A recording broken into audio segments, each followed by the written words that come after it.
महादेव। श्री शिवाय नमस्तुभ्यम। आज की वीडियो में हम लोग शुक्ल प्रदोष व्रत की कथा आरती के साथ श्रवण करेंगे।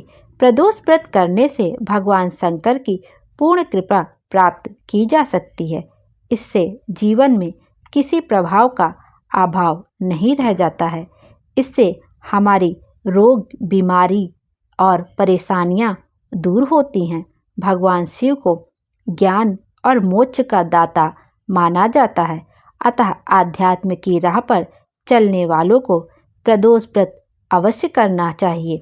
साथ ही आर्थिक संकटों का समाधान करने के लिए भी प्रदोष व्रत बहुत ही अधिक उत्तम माना जाता है। इसके करने से हमें जीवन में कभी भी किसी चीज का अभाव नहीं होता है।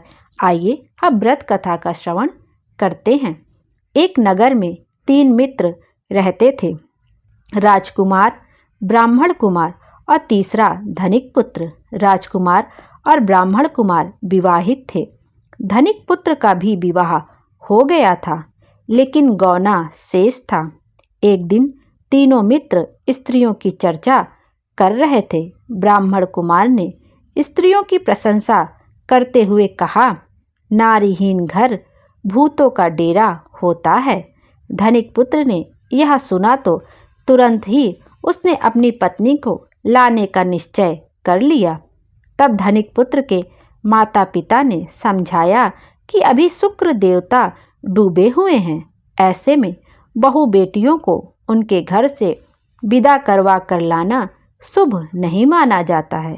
लेकिन धनिक पुत्र ने अपने माता पिता की एक भी नहीं सुनी और ससुराल पहुंच गया। ससुराल में भी उसे मनाने की बहुत कोशिश की गई, लेकिन वो जिद पर ही अड़ा रहा और कन्या के माता पिता को उनकी विदाई करनी ही पड़ी। विदाई के बाद पति पत्नी शहर से निकले ही थे कि बैलगाड़ी का पहिया निकल गया और बैल की टांग टूट गई। दोनों को भी खूब चोट लगी, लेकिन फिर भी वे चलते रहे।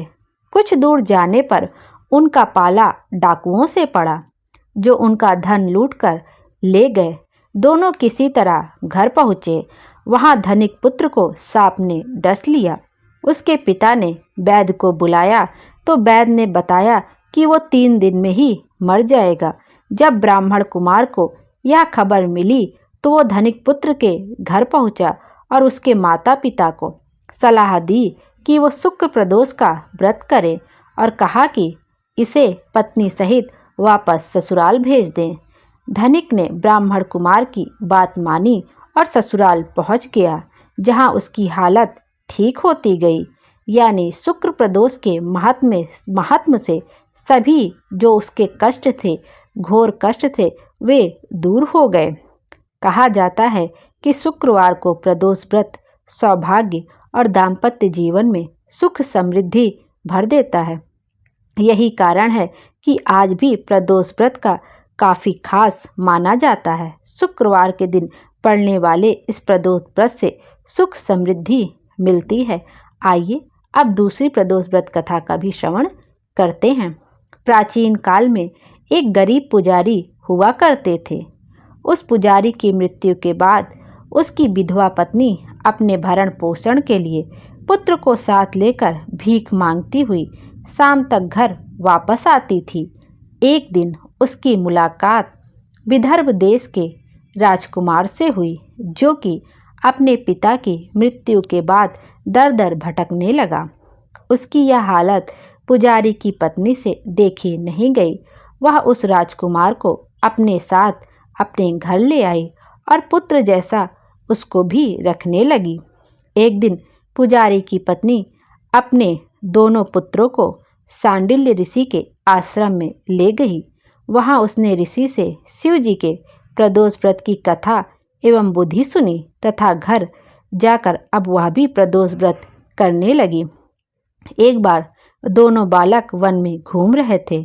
उनमें से पुजारी का बेटा तो घर लौट गया, परंतु राजकुमार वन में ही रह गया। उस राजकुमार ने गंधर्व कन्याओं को घृणा करते हुए देखा तो उनसे बात करने लगा। उस कन्या का नाम अंशुमती था। उस दिन वह राजकुमार घर देरी से लौटा। राजकुमार दूसरे दिन फिर से उसी जगह पर पहुंचा जहां अंशुमति अपने माता पिता से बात कर रही थी। तभी अंशुमति के माता पिता ने उस राजकुमार को पहचान लिया तथा उससे कहा कि आप तो विदर्भ नगर के राजकुमार हो ना, आपका नाम धर्मगुप्त है। अंशुमति के माता पिता को वह राजकुमार पसंद आया और उन्होंने कहा कि शिव जी के कृपा से हम अपनी पुत्री का विवाह आपसे करना चाहते हैं। क्या आप इस विवाह के लिए तैयार हैं? राजकुमार ने अपनी स्वीकृति दे दी तो उन दोनों का विवाह संपन्न हुआ। बाद में राजकुमार ने गंधर्व की विशाल सेना के साथ विदर्भ पर हमला किया और घमासान युद्ध कर विजय प्राप्त की तथा पत्नी के साथ राज्य करने लगा। वहां उस महल में वह पुजारी की पत्नी और पुत्र को आदर के साथ ले आया तथा साथ रखने लगा। पुजारी की पत्नी तथा पुत्र के सभी दुख व दरिद्रता दूर हो गई और वे सुख से अपना जीवन व्यतीत करने लगे। एक दिन अंशुमति ने राजकुमार से इन सभी बातों के पीछे का कारण और रहस्य पूछा। तब राजकुमार ने अंशुमति को अपने जीवन की पूरी बात बताई और साथ ही प्रदोष व्रत का महत्व और व्रत से प्राप्त फल से भी अवगत कराया। उसी दिन से प्रदोष व्रत की प्रतिष्ठा व महत्व बढ़ गया तथा मान्यता अनुसार लोग यह व्रत करने लगे। कई जगहों पर अपनी श्रद्धा के अनुसार स्त्री पुरुष दोनों ही यह व्रत करते हैं। इस व्रत को करने से मनुष्य के सभी कष्ट और पाप नष्ट हो जाते हैं एवं मनुष्य को अभीष्ट की प्राप्ति होती है। व्रत कथा सुनने के बाद हमें शिव चालीसा का पाठ का भी श्रवण करना चाहिए और साथ में भोले बाबा की आरती का भी श्रवण करना चाहिए। आइए अब शिव चालीसा के पाठ का श्रवण करते हैं। दोहा। जय गणेश गिरजा सुवन मंगल मूल सुजान, कहत अयोध्या दास तुम देऊ अभय और वरदान। जय गिरिजापति दीन दयाला, सदा करत संतन प्रतिपाला। भाल चंद्रमा सोहत नीके, कानन कुंडल नागफनी के। अंग गौर सिर गंग बहाए, मुंडमाल तन छार लगाए। वस्त्र खाल बागंभर सोहे, छवि को देखी नाग मन मोहे। मैना मातु की हवै दुलारी, बाम अंग सब हत छवि न्यारी। कर त्रिशूल सो हत छवि भारी, करत सदा शत्रुन क्षयकारी। नंदी गणेश सो हैं तह कैसे, सागर मध्य कमल हैं जैसे। कार्तिक श्याम और गणराऊं, या छवि को जात न काऊं। देवन जब ही जाए पुकारा, तब ही दुख प्रभु आप निवारा। किया उपद्रव तारक भारी, देवन सब मिली तुम्हें जुहारी। तुरत सडानन आप पठायूं, लव निमेष मही मार गिरायूं। आप जलंधर असुर सहारा, सुयस तुम्हारा विदित संसारा। त्रिपुरासुर सन युद्ध मचाई, सबहि कृपा करि लीन बचाई। किया तपहि भागीरथ बारी, पुरौ प्रतिज्ञा तासु पुरारी। दानिन मम तुम सम कोउ नाही, सेवक स्तुति करत सदाहि। वेद नाम महिमा तब गाई, अखत अनादि भेद नहीं पाई। प्रकटि उधति मंथन में ज्वाला, जरत सुरासुर भय बिहाला। कीन दया तहि करी सहाई, नीलकंठ तब नाम कहाई। पूजन रामचंद्र जब कीना, जीत के लंक विभीषण दीना। सहस कमल में हो रहे धारी, कीन परीक्षा तबहि त्रिपुरारी। एक कमल प्रभु राखें जोई, कमल नैन पूजन चहु सोई। कठिन भक्ति देखी प्रभु शंकर, भय प्रसन्न दिह इच्छित वर। जय जय जय अनंत अविनाशी, करत कृपा सबके घटवासी। दुष्ट सकल नीति मोहि सतावै, भ्रमत रहो मोहि चैन न आवै। त्राहि त्राहि मैं नाथ पुकारो, यही अवसर मोहि आन उबारो। ले त्रिशूल शत्रुन को मारो, संकट ते मोहि आन उबारो। मातु पिता भ्राता सब होई, संकट में पूछत नहीं कोई। स्वामी एक है आस तुम्हारी, आए हरऊँ अब संकट भारी। धन निर्धन को देत सदाही, जो कोई जाचे वो फल पाही। स्तुति के ही विधि करो तुम्हारी, क्षमहु नाथ अब चूक हमारी। शंकर हो संकट के नाशन, विघ्न विनाशन मंगल कारण। योगी यति मुनि ध्यान लगावै, नारद सारद शीस नवावै। नमो नमो जय नमः शिवाय, सुर ब्रह्मादिक पार न पाए। जो यह पाठ करे मन लाई, तापर होत है शंभु सहाई। ऋषियाँ जो कोई हो अधिकारी, पाठ करे सो पावन हारी। पुत्रहीन कर इच्छा जोई, निश्चय शिव प्रसाद तेहि होई। पंडित त्रयोदशी को लावै, ध्यान पूर्वक होम करावै। त्रयोदशी व्रत करें हमेशा, तन नहीं ताकै रहें कलेसा। धूप दीप नैवेद्य चढ़ावै, शंकर सम्मुख पाठ सुनावै। जन्म जन्म के पाप नसावै, अंत धाम शिवपुर में पावै। कहें अयोध्या आस तुम्हारी, जानी सकल दुख रहूं हमारी। नित्य नेम कर प्रातः ही, पाठ करो चालीसा। तुम मेरी मनोकामना पूर्ण करो जगदीश। मक्सर छठी हेमंत ऋतु, सनवंत 64 जान। उस्तिता चालीसा सिहुई, पूर्ण कीन कल्याण। जय हो शंकर भोले बाबा की जय हो। आइए अब आरती का भी श्रवण कर लेते।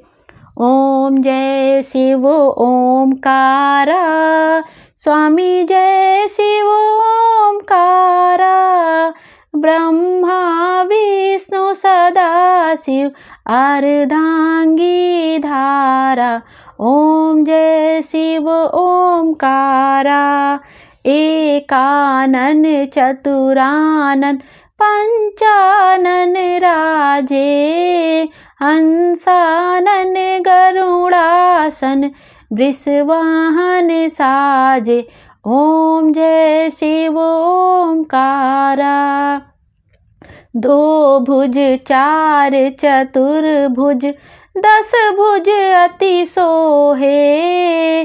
त्रिगुण रूप निरखता, त्रिभुवन जन मोहे। ओम जय शिव ओमकारा। अक्ष माला वन माला, मुंड माला धारी। चंदन मृग मद सोहे, भोले शुभकारी। ओम जय शिव ओमकारा। श्वेतांबर पीतांबर, बाघांबर अंगे। सनकादिक ब्रह्मादिक, भूतादिक संगे।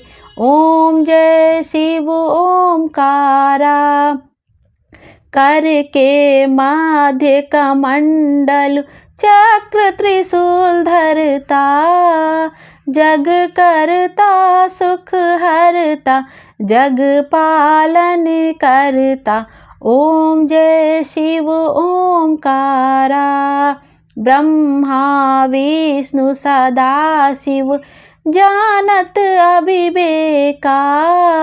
प्रणवाक्षर के मध्य, तुम तीनों ही एका। ओम जय शिव ओमकारा। त्रिगुण स्वामी जी की आरती, जो कोई जन गावे। कहत शिवानंद स्वामी, मन वांछित फल पावे। ओम जय शिव ओमकारा। प्रभु जय शिव ओमकारा। बोलो भोले बाबा की जय। श्री शिवाय नमस्तुभ्यम। हर हर महादेव। भोले बाबा हम सब की मनोकामना पूरी करें और हमारे जीवन को खुशियों से भर दें। Thank you.